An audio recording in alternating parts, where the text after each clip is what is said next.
Asato ma sadgamaya, tamaso ma jyotirgamaya, mrityu ma amritam gamaya.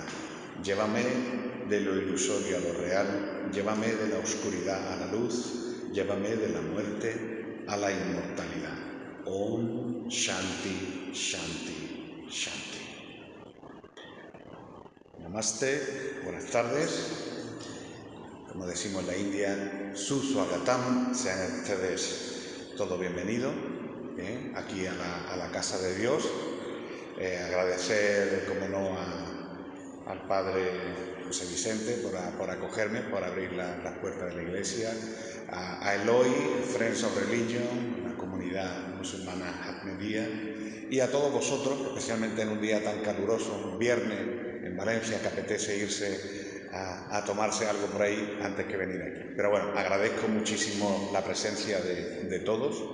Para mí es un honor estar aquí y poder conversar con vosotros sobre el hinduismo.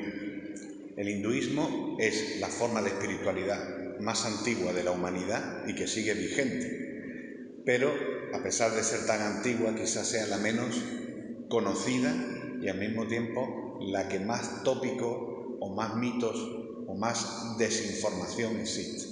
Entonces sí que una de mis labores muy importantes es viajo por toda España.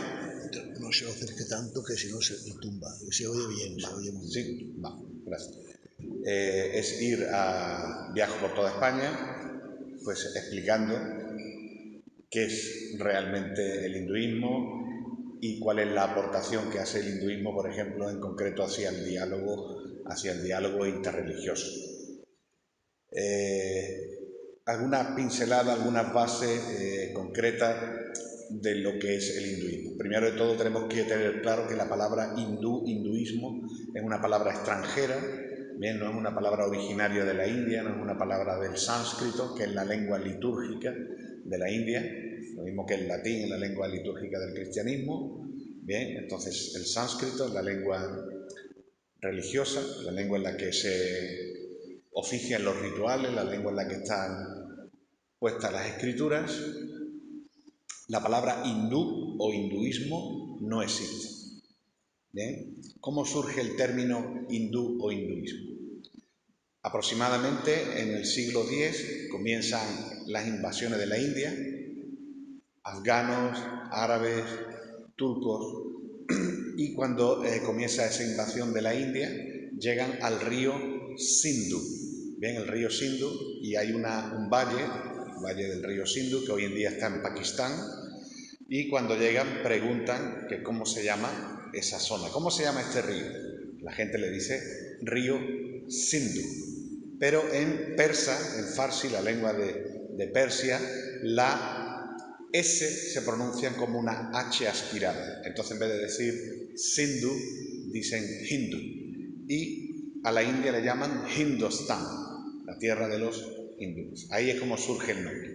Es como cuando Cristóbal Colón llega a América pensando que había llegado a la India y él llama a los habitantes de allí indios, pero cada uno tenía sus tribus y pues aquí algo parecido.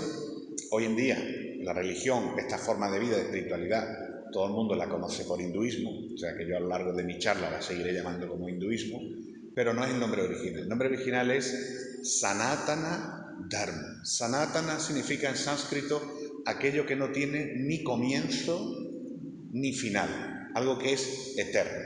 Dharma significa el deber espiritual de la persona.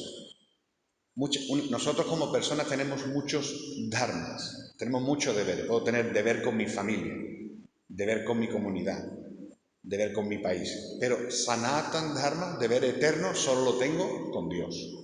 ¿Bien? Entonces el verdadero nombre es Sanatana Dharma, y las personas que practican el Sanatan Dharma se llaman Sanatanis, ¿bien? Porque sería hinduismo e hindúes o hinduistas.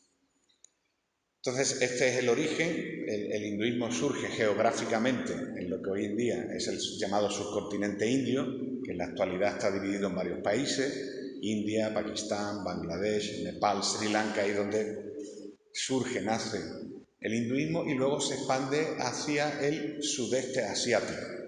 Bien, Tailandia, Vietnam, Camboya, Indonesia, todos tienen durante siglos una gran influencia del hinduismo. Bien, aunque muchos de esos países hoy en día son budistas o incluso musulmanes, en sus orígenes fueron hindúes. Y el hinduismo, como yo comentaba al principio, la forma de espiritualidad, religiosidad más antigua y que sigue presente. Bien, si una persona quiere estudiar civilizaciones antiguas como la civilización egipcia o azteca, Babilonia, tiene que ir a ver ruinas, ¿no? Yacimiento arqueológico. Pero si alguien quiere conocer esa espiritualidad tan antiquísima, tiene que visitar la India y va a encontrar esa forma de espiritualidad, por supuesto, ya con sus alteraciones, tanto para bien o para mal, pero sigue la esencia presente. La India, y por el hinduismo, por la tolerancia, ¿bien? Porque el concepto de Dios, que es muy importante, del hinduismo dice que la divinidad se puede manifestar de innumerables formas y tener innumerables nombres.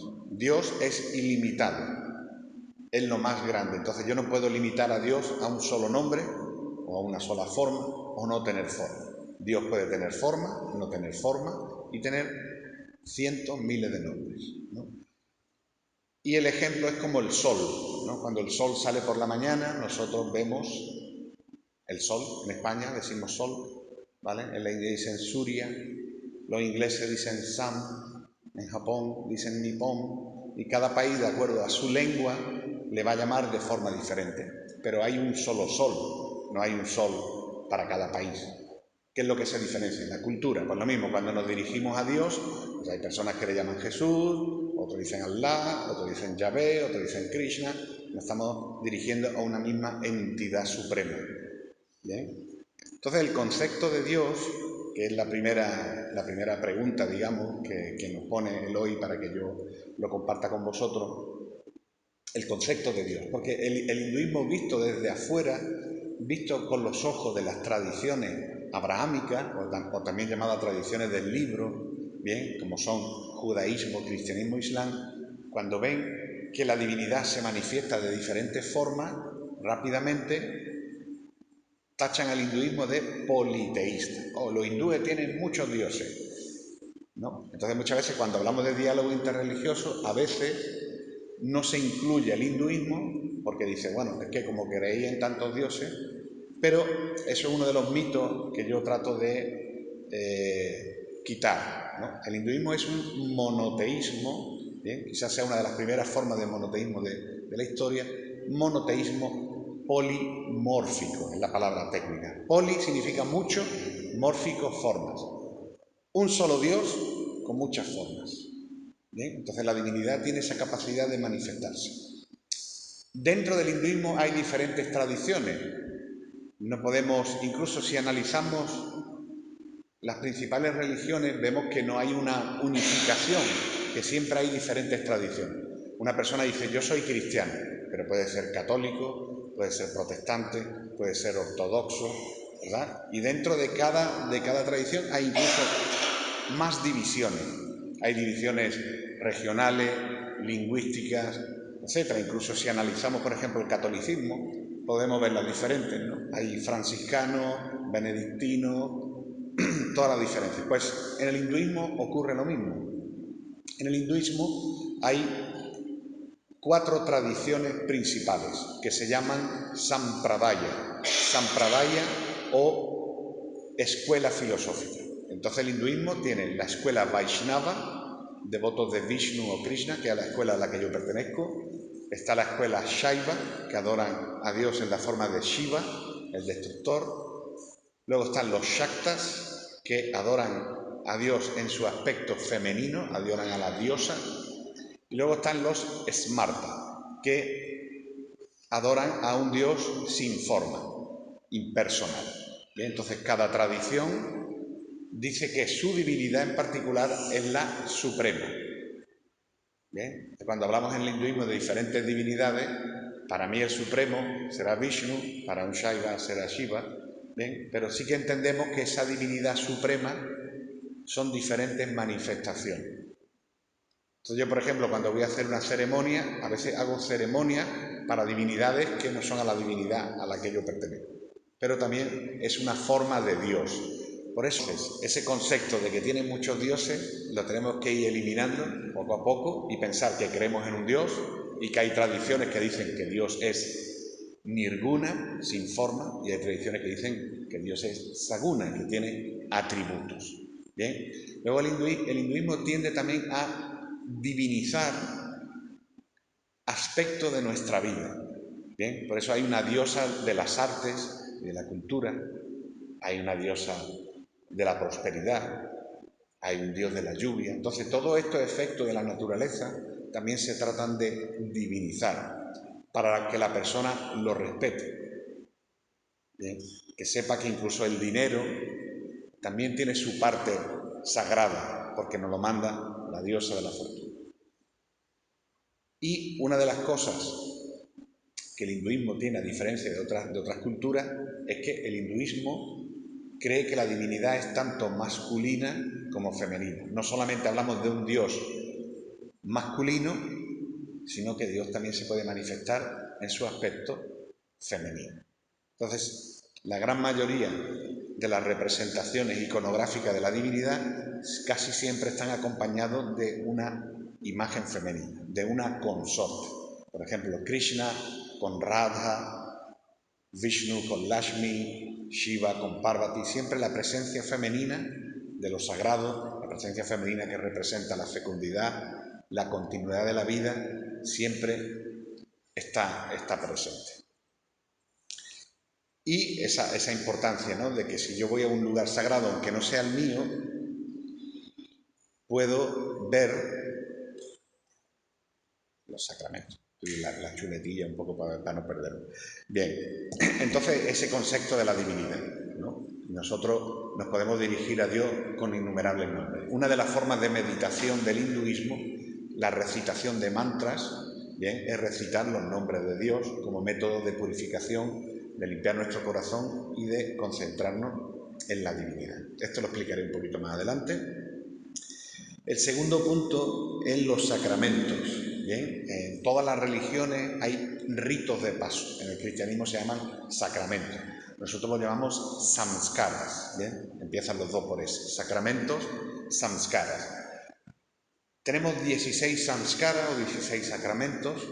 El hinduismo es la única religión que tiene sacramentos prenatales. Bien, casi todas las religiones tienen sacramentos a partir del nacimiento de un niño. Bien, nace un niño, lo bautizan, le ponen el nombre, pero en el hinduismo incluso antes de la concepción ya hay sacramento.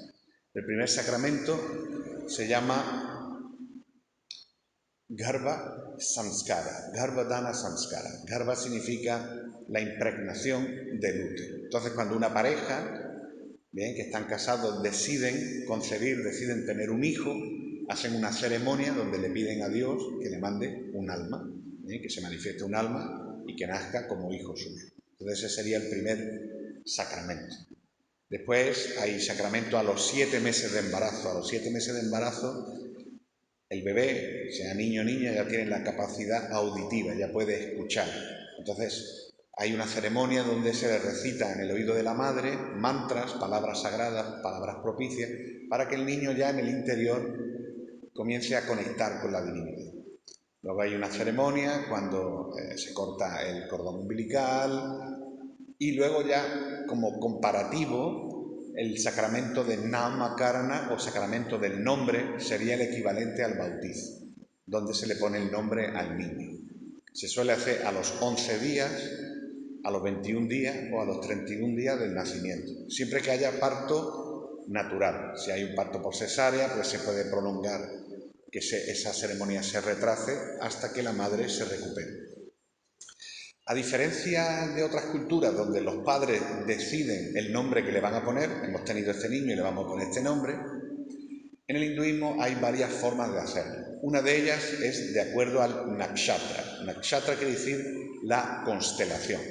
La astrología, el estudio de los planetas y cómo influyen los seres humanos es muy importante en el hinduismo. De hecho, en la antigüedad también era importante en el cristianismo, incluso en la época romana, en la época de los griegos, siempre la consulta de los astros. Entonces, cuando nace un niño, lo primero que hacen los padres es anotar en qué hora, qué minuto, qué día y qué lugar del mundo ha nacido. Y consultan a un astrólogo. Entonces, el sacerdote hindú también tiene que estar formado como astrólogo. Y, por ejemplo, si a mí me viene una familia, mire usted, mi hijo nació ayer a las 7 de la tarde en Ceuta, que es de donde yo soy. Pues yo hago un estudio y, según la constelación que rige en ese momento, yo le digo, el nombre del niño tiene que empezar por la letra K, por ejemplo. Y ya los padres deciden, mira, pues por la K le queremos poner Krishna, o Kunal, o Karan, o Kamal, no sé, el nombre que quieran, ¿vale? Esa es una de las formas. Otra forma es que consultan con el maestro. Bien, lo mismo que en las iglesias tenéis un párroco que se encarga de cultivar a la congregación, a los feligreses. En el hinduismo, las personas tienen un maestro o una maestra. Entonces le consultan. Mire usted, he tenido un hijo o una hija, ¿cómo debería de llamarlo? Entonces el maestro le dice, mira, pues ponle este nombre. Bien, esas son las dos formas clásicas, tradicionales. La tercera, hoy en día ya muchos padres ya eligen los nombres por ellos mismos. Bien, pero es muy importante el poner un nombre acorde a la naturaleza de ese niño. ¿Y cómo sé yo la naturaleza de un niño si el niño está recién nacido? Pues a través de la astrología me va a decir un poco cómo va a ser su carácter, su naturaleza, cómo lo podemos ir encaminando por, nunca mejor dicho, por el buen camino. Otro de los sacramentos únicos en el hinduismo es la ceremonia de Anna Prasanna, que se hace a los 6 meses, que es cuando el niño comienza a tomar los primeros alimentos sólidos, semisólidos, empieza a darle arroz, empieza a darle la papilla, ya no solamente está tomando la leche de la madre. Bien, ese es otro sacramento. Hay otros sacramentos donde al niño se le afeita la cabeza, se le hace una tonsura, y hay otro sacramento que es el Upanayanam, o la ceremonia del cordón sagrado, que sería el equivalente a la confirmación en el cristianismo. ¿Bien? La gente hace la comunión y después de la comunión, pasado unos años, tienen la confirmación. Si la persona se quiere confirmar que quiere seguir siendo cristiano por el hinduismo, ese ritual se llama Upanayanam, o ceremonia del cordón sagrado. Y después tenemos, pues como en todas las religiones, el rito del matrimonio, ¿bien? Que se llama Vivaha Samskara, rito de matrimonio. Una de las cuestiones por las que estoy hoy aquí en Valencia es porque he venido a oficiar una boda hindú en Valencia, ¿bien? Que la oficio mañana, y aprovechando mi visita me han secuestrado, me han liado aquí un poco, pero con mucho gusto de compartir aquí con vosotros. Entonces yo, como sacerdote hindú, viajo por toda España oficiando la boda hindú. Y después el rito funerario, ¿bien? Los ritos funerarios, al final de la vida, donde tenemos también el antiesti, que es una especie de extrema unción, donde la persona antes de morir se le administra una serie de oraciones, objetos sagrados como agua sagrada, etc. Y luego, en la muerte, ya con el fallecido, se hace un último sacramento, que es el sacramento de la cremación. Bien, en el hinduismo el cuerpo se crema. ¿Por qué se crema el cuerpo? ¿Por qué no se entierra? Porque el hinduismo tiene la creencia de que el alma es eterna. Y nosotros, a diferencia de las religiones abrahámicas, que creen en la resurrección, nosotros creemos en la reencarnación. Es decir, cuando una persona muere, lo que muere es su cuerpo físico. Este cuerpo, hecho de elementos materiales, se deteriora, lo pueden incinerar, se lo comen los gusanos, etc. Bien, pero lo que siempre pervive es el alma. Entonces, el alma va a otro destino, a otro cuerpo. ¿Bien? Entonces, por eso, para que el alma pierda el apego por ese cuerpo, se crema. Es como la persona que vive en una casa y de pronto le llega una orden de desahucio. Bien, esa persona lleva 30 años viviendo en esa casa, no se quiere ir. Pero si viene la excavadora y le echa la casa abajo, ya no tiene más remedio que irse a otro sitio. ¿Vale? Pues aquí es lo mismo. Una vez que yo he cremado el cuerpo, ya el alma no puede volver, tiene que seguir su camino. ¿Bien? Entonces ese sería el último ritual. Y luego comienza de nuevo el ciclo, porque esa alma que ha salido de ese cuerpo, hay otra pareja, otro matrimonio que la invoca que venga y sea su hijo. Y así comienza ese destino hasta que se alcance moksha o mukti, que es la salvación, la liberación. En el cristianismo se le habla de salvación, nosotros lo llamamos liberación. ¿Liberarnos de qué? Liberarnos del samsara, liberarnos de la cadena, de la rueda de nacimiento y muerte. Porque como hablamos, el alma es eterna, el alma es una creación de Dios, el alma no se puede matar, no se puede destruir. Entonces, esa alma reencarna hasta que sigue un camino espiritual. Cuando un camino espiritual no quiere decir un camino del hinduismo, sino un camino espiritual de cualquier religión, y cuando la persona alcanza ese nivel de entendimiento y comprende cuál es nuestra posición respecto a Dios, cuando desarrolla un amor incondicional por Dios, entonces esa persona cuando muere ya no reencarna más, sino su alma va al mundo espiritual. El mundo espiritual, las diferentes culturas, se llama de diferentes formas, ¿vale? Está el paraíso, los musulmanes dicen el Jannat, en el hinduismo le llamamos Vaikunta. Vaikunta quiere decir el lugar donde ya no hay ansiedad. Bien, nosotros si nos damos cuenta nuestras vidas de una forma u otra siempre estamos llenos de ansiedad, porque tenemos que correr, porque tenemos que ir al trabajo, porque tenemos que salir, porque tenemos que pagar facturas, porque tenemos que cuidar de los niños. Llevamos una vida siempre con problemas. Si analizamos cuántos momentos tenemos de felicidad y cuántos momentos tenemos de ansiedad, no van a superar más los momentos de ansiedad. Entonces dice que cuando una persona, el alma, va a Vaikunta, se le acaban ya todos esos problemas y ya disfruta de la presencia de Dios. ¿Bien? Porque nosotros venimos a la tierra, de acuerdo al hinduismo, venimos a la tierra para experimentar. Pero una vez que hemos terminado de experimentar a lo largo de muchas vidas, debemos de volver a nuestro verdadero hogar. Nuestro verdadero hogar es estar con Dios. ¿Bien? Santo Padre, el Altísimo, el Misericordioso, como cada persona se quiera dirigir a Él. De hecho, en el hinduismo tenemos un Mahavakya, un dicho muy importante que dice Vasudhaiva Kutumbakam. Vasudhaiva Kutumbakam quiere decir que la humanidad es una familia. Entonces las personas, aunque sean de diferentes colores, de diferentes sexos, de diferentes credos, ¿por qué somos una familia? ¿Qué nos hace ser una familia? Porque venimos de un mismo Padre, aunque luego cada uno lo llame de una forma diferente. Por eso dice Vasudhaiva Kutumbakam. La humanidad es una familia. Entonces, estos son los 16 sacramentos. Una de las funciones del sacerdote hindú es administrar estos sacramentos. Siguiente apartado es las escrituras sagradas. Bien, aquí sí que es un poquito más complicado porque cuando hablo de las grandes religiones, que por supuesto está incluido el hinduismo ahora mismo es la tercera religión del mundo en número de fieles, tiene 1.200 millones de fieles, bien, después del cristianismo y del islam. Pero las religiones abrahámicas tienen unos libros, el Antiguo Testamento, Nuevo Testamento, la Biblia, bien, después está el Corán, donde hay muchas similitudes, porque uno se ha nutrido de ellos. En el hinduismo tenemos diferentes libros, nosotros lo llamamos Vedas. La palabra Veda en sánscrito significa conocimiento y se considera Apaurushaya. Apaurushaya quiere decir que no está escrito por la mano del hombre, sino se considera una revelación divina, que en un principio se pasaba de forma oral, de maestro a discípulo, y que luego se puso por escrito en sánscrito, la que yo llamaba la lengua madre de todas las lenguas indoeuropeas. Entonces los Vedas nos habla de cómo Dios crea el mundo, de los diferentes ciclos, de cuál es el propósito de la vida, pero se hace de una forma encriptada. O sea, no todo el mundo puede entender ese lenguaje de textos que tienen más de 5.000 años de antigüedad. Entonces luego han ido surgiendo otros textos para facilitar el mensaje, para poner el mensaje más acorde a los tiempos.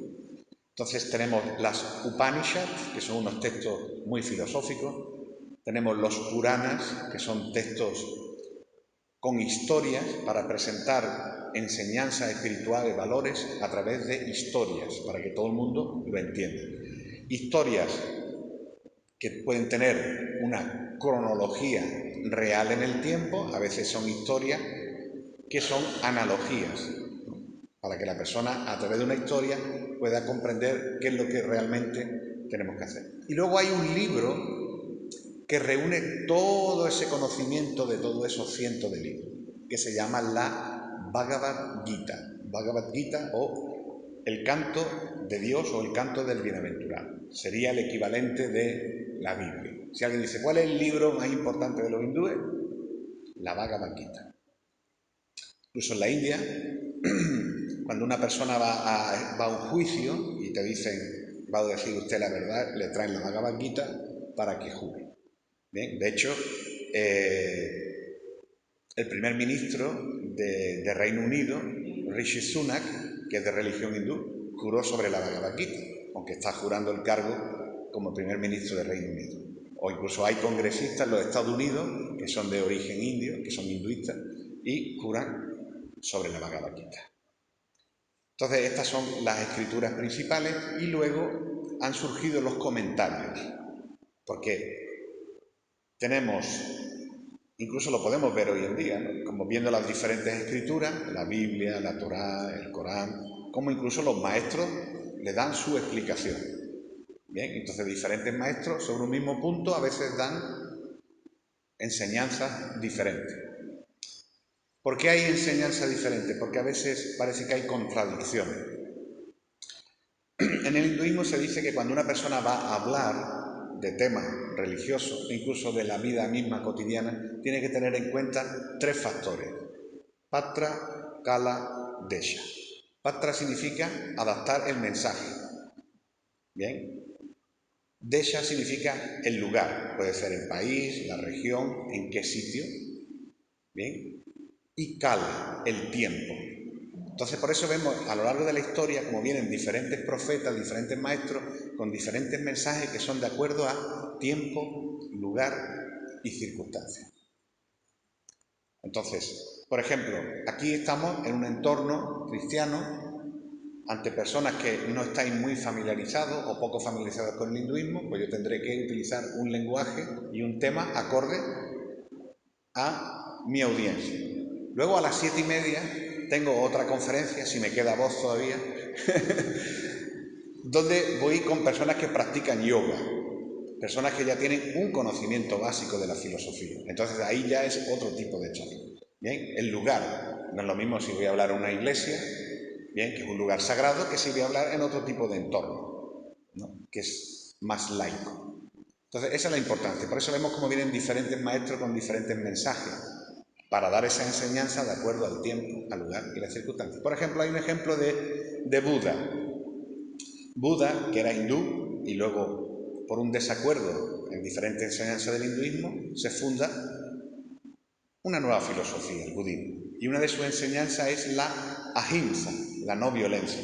Y él predicaba de que no había que hacer daño ni a las personas ni a los animales. Entonces, promulgaba de que las personas tenían que ser vegetarianas, ¿vale? Para no hacer daño a los animales. Que hace poco fue San Francisco de Asís, que era vegetariano, ¿bien? Es mi santo cristiano favorito, San Francisco de Asís, porque él no quería hacer daño a ninguna entidad. Entonces Buda, sin embargo, da una dispensa a los budistas tibetanos. ¿Por qué? Porque en el Tíbet, a altura de 4.800, 5.000 metros de altitud, ahí no puede crecer nada. No pueden plantar lechuga, tomate, entonces le permite que coman carne. ¿Por qué? Porque están en ese lugar. Entonces vemos como los maestros, los grandes maestros, los grandes profetas, adaptan su mensaje a las circunstancias de cada lugar. ¿Bien?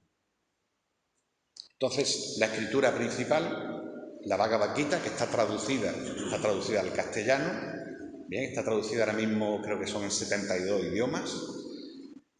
En España la hemos tenido durante muchos años traducida del inglés, con lo cual en esa traducción, que siempre del sánscrito al inglés y del inglés al castellano, siempre se pierde algo de la esencia, pero ya hay una traducción original del sánscrito al castellano, bien, que ha sido traducida por un amigo, doctor Óscar Pujol, que es catalán y que ha hecho la traducción directamente del sánscrito al castellano. Vamos con el siguiente punto. Vale, el concepto de moksha y paraíso. Bueno, he hablado un poquito antes. La finalidad de la religión es obtener la salvación. El hinduismo habla de liberación de que este cuerpo se libere. ¿De qué? Yo comentaba al principio de la rueda de la reencarnación, pero incluso aunque viviéramos una sola vida, en una sola vida pasamos 4 miserias. En sánscrito se llama Janma, Mrityu, Jara, Vyadhi, que quiere decir sufrimos al nacer, sufrimos con la enfermedad, sufrimos con la vejez y sufrimos con la muerte. De eso nadie está libre. Bien, entonces hay que liberarse de ese sufrimiento. Porque el hinduismo también te dice, si en esta vida no te da tiempo llegar a Dios, no te preocupes que tiene otra vida más. Pero ¿qué ocurre? Vuelves otra vez a sufrir.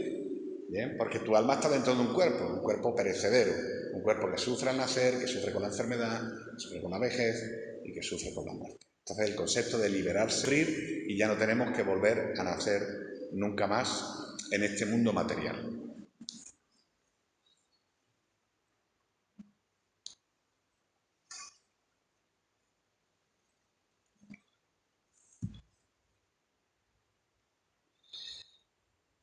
Oración, mantras y el rosario. Vale, perfecto. Bueno, pues la oración es muy importante en el hinduismo, se llama Vandanam. Vandanam quiere decir orar a Dios. Bien, se dice que la oración no debe ser de petición, sino debe ser de comunicación. Entendemos que Dios es Sarvagyam, que lo conoce todo, y Trikalagyam, que conoce pasado, presente y futuro. Con lo cual, no debemos de tener una oración egoísta de pedir, porque Él ya sabe lo que nosotros necesitamos. Es más, la oración en forma de comunicación con Dios. Comunicarme con Dios, yo soy tu sirviente, ¿cómo puedo servirte mejor? ¿Cómo puedo ser mejor persona? Entonces, la oración va a depender en qué relación me siento yo con Dios. ¿Por qué? Porque el hinduismo habla de que una persona se puede relacionar con Dios de muchas formas. Cuando hablamos de la palabra de amor, en español, amor, hay muchos tipos de amor. No solamente el amor conyugal de un hombre y una mujer, sino está el amor que una madre siente por un hijo, el amor que siente un padre por sus hijos, el amor que pueden sentir 2 amigos, 2 amigas. Hay diferentes formas de amor. Entonces, el alma se puede relacionar con Dios de diferentes formas. Hay personas que ven a Dios como si fuera un amigo. Hay personas que ven a Dios como yo soy el sirviente de Dios. Hay personas que ven a Dios como si yo fuera el padre de Dios. En la India hay imágenes de Krishna de niño.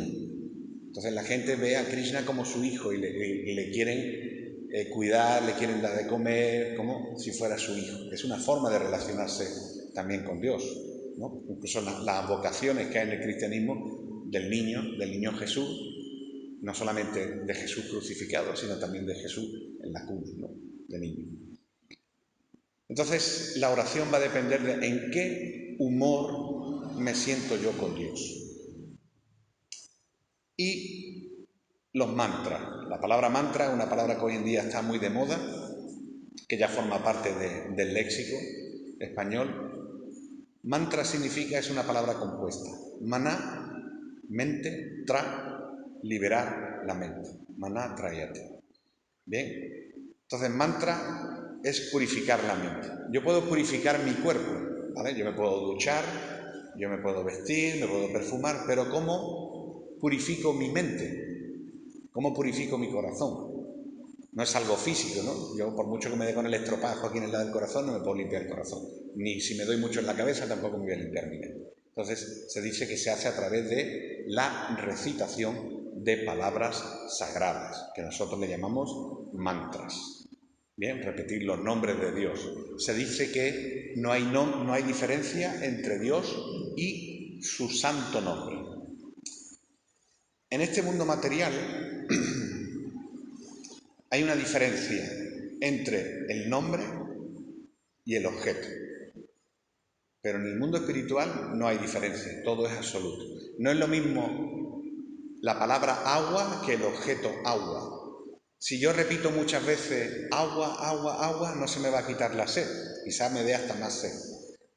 ¿Bien? Porque hay una diferencia, pero si yo digo un nombre de Dios, si yo digo, por ejemplo, Om Namo Bhagavate Vasudevaya, o uno dice alabado sea Dios, o Allahu Akbar, no hay diferencia entre el nombre de Dios y Dios, porque es lo mismo, es un nombre sagrado. Entonces la importancia en el hinduismo de orar, de decir los santos nombres de Dios, y nosotros también utilizamos el rosario. Bien, el rosario hindú se llama mala, rosario, y tiene 108 cuentas. Entonces todos los mantras los repetimos mínimo 108 veces, porque se considera el 108 un número auspicioso, un número propicio, un número sagrado. 108. Acordaros que se vaya a comprar la lotería para Navidad, que termine en 108, ¿vale? A ver si os da suerte. 108, por ejemplo. Los musulmanes tienen 99 nombres de Allah, los hindúes budistas 108. Hay otro rosario, yo he visto cristianos, bueno, cuando estuvimos ahí en Roma, el Papa nos regaló un rosario, hay rosarios que tienen para cantar los 22 Ave María, los Padres Nuestros. Entonces es algo común a diferentes culturas religiosas el utilizar unas cuentas que te ayude a seguir recitando estos mantras, estas palabras sagradas. Y nos queda una última, que sería las preguntas. Bueno, pues hasta aquí mi exposición. Muchísimas gracias a todos por vuestra asistencia. He tratado de ser lo más conciso posible del cuestionario que teníamos. Ojalá en otra ocasión pueda venir yo con más tiempo. Y bueno, pues agradeceros a todos mucho vuestra asistencia, y ojalá cuando salgáis hoy de aquí, pues aparte de salir con un poco más de información sobre una cultura, una espiritualidad tan desconocida, al mismo tiempo os ayude a reconectar con vuestra propia tradición.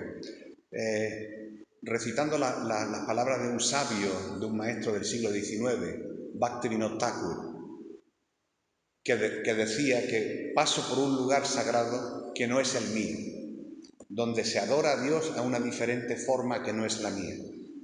Pero aún así entiendo que también se está adorando al mismo Dios en una diferente forma. Y eso me ayuda a tener más fe y a abrazar más mi propia tradición. Entonces muchas veces, a través de diferentes espiritualidades, uno profundiza más en su propia tradición. Yo tengo un buen amigo, que era científico, bueno, es científico, pero era totalmente ateo, él no creía en Dios, decía que no. Y ocurrió un problema importante en su vida, el fallecimiento de su mujer, y él me llamó, siendo la mujer cristiana, me llamó para que yo oficiara los ritos. La mujer no era hindú, pero bueno, yo en ese momento ayudé. Yo muchas veces voy al tanatorio porque ha fallecido algún familiar, algún amigo, etcétera, y los propios sacerdotes me dicen, diga usted unas palabras. Entonces yo también digo unas palabras de confort para las familias, aunque no sean de religión hindú. Y este amigo, a través del hinduismo, ahora es un devoto cristiano católico apostólico, y es un gran defensor incluso, ¿no?, de las advocaciones de la Virgen. Ha estado, en menos de 2 años, ha estado no sé cuántas veces en Medjugorje, ha ido a diferentes lugares, y es biólogo marino, y cada vez que él descubre una especie nueva, le pone el nombre de una virgen. Y hasta hace 3 años atrás era completamente ateo. Sin embargo, a través del hinduismo hemos hecho un cristiano nuevo. O sea que a través de las diferentes formas de espiritualidad, una persona puede retomar con más valor su fe. Pues muchísimas gracias a todos, gracias por su atención.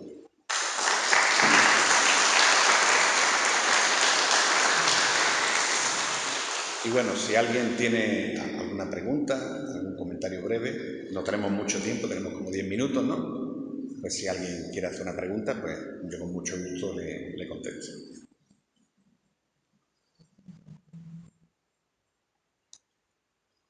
Sí. Nos ha hablado de los sacramentos en el hinduismo. ¿Tienen algún equivalente al sacramento de la penitencia cristiana o de confesión? ¿Se podría ver un mantra o...? Bien. Hacer penitencia, acto de penitencia en el hinduismo se llama tapasya, que significa austeridad. Hacer una austeridad para obtener un acto de expiación, ¿no? Que en sánscrito se llama prayaschita. El hinduismo, a través de los rituales, dice que hay rituales de expiación para cualquier cosa que haga. Cualquier pecado que una persona cometa, hay un acto de expiación. ¿Bien? Incluso hasta si matas a una persona, hay un acto que te expía. Pero dice que hay un solo acto que no hay ningún ritual que pueda contradecirlo, digamos, remediar ese acto, expiarlo. ¿Cuál es? En sánscrito se llama kriptabhaga. Kriptabhaga significa la ingratitud. La persona que es ingrata, no existe en el hinduismo un ritual ni ninguna forma de expiación. Por eso en la vida todos siempre tenemos que ser agradecidos. Agradecido a Dios, agradecido a nuestros padres, agradecido a nuestros maestros. Entonces esa es lo importante, la actitud de gratitud. Porque lo peor que puede ser una persona es ser ingrata. Por eso no existe una expiación. Gracias. Una pregunta más. Dígame, padre. Hablamos de distintas corrientes de budismo. ¿Qué relación hay entre los distintos corrientes? Muy bien, buena pregunta. Bien, en el hinduismo yo hablaba de 4 corrientes principales que a su vez tienen subdivisiones de acuerdo a diferentes interpretaciones del maestro. Hay, por ejemplo, un Vaishnavismo del sur de la India que es diferente del norte de la India. ¿Qué es lo que tenemos en común todos? Pues, primero, la aceptación de que hay un Dios supremo. Nosotros le llamamos de forma abstracta Ishvara. Ishvara significa que hay un controlador, que Dios está por encima de nosotros. Tenga forma, no tenga forma, llámale de la forma que quiera, pero hay un controlador. Segundo, que los textos sagrados, las escrituras, son nuestra guía, son infalibles. Y esos son los Vedas. Todos creemos en los Vedas, en ese texto sagrado. Tercero, que el alma es eterna, que cuando muere el cuerpo, no muere el alma. Cuarto, creemos en Punarjama, en la reencarnación, que cuando una persona muere, muere una persona, pero su alma sigue existiendo en otro lugar, en otro cuerpo, con otro nombre. Entonces, teniendo esos 4 puntos en común y siempre en la búsqueda de obtener moksha, la liberación o salvación. Luego cada uno va a tener sus particularidades de quién es Dios supremo, quién es menos supremo, puede variar a la hora de recitar las oraciones, pero eso es lo que tenemos en común.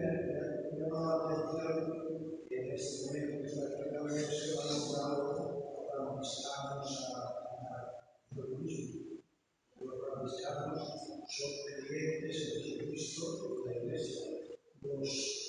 Eso llamamos carismas dentro de la Iglesia, que cada uno es uno en sí mismo y no se dice la comunidad.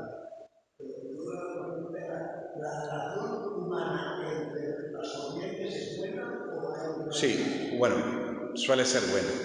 Aunque haya diferencias filosóficas y teológicas, la relación es buena. Porque, por ejemplo, cuando hablamos de diálogo interreligioso, a veces yo participo en diálogo interreligioso y a lo mejor habemos 3 del hinduismo y teológicamente somos totalmente opuestos, pero ahí estamos representando el hinduismo.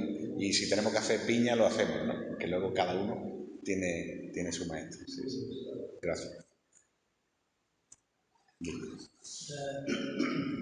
el hinduismo o Sanatana, como alma es eterna, es así, y Dios también es eterno. Entonces, ¿qué relación hay? ¿Dios nos puede dar mukti o salvación, nos puede salvar? y cómo se nace uno, si no está como según creencia del hinduismo, Dios no es creador y alma se nace solo, y qué tipo de poder tiene sobre ella, Vale. y cómo se... Muy bien, buena pregunta. Bueno, la pregunta la repito por si alguno no la había escuchado. Él pregunta de cuál es la relación entre Dios y el alma individual, y cómo, si a la hora de liberarnos dependemos de Dios o solamente de nuestro esfuerzo. Bien, en esto en el hinduismo hay varias escuelas. Bien, hay una escuela que dice que tú te tienes que esforzar para que Dios te ayude, ¿no? Y hay otra escuela que dice que no, que tú dependes de la gracia de Dios. Por ejemplo, mi nombre hindú es Krishna Kripa. Kripa significa la gracia o misericordia de Dios. ¿Bien? Yo dependo de la gracia.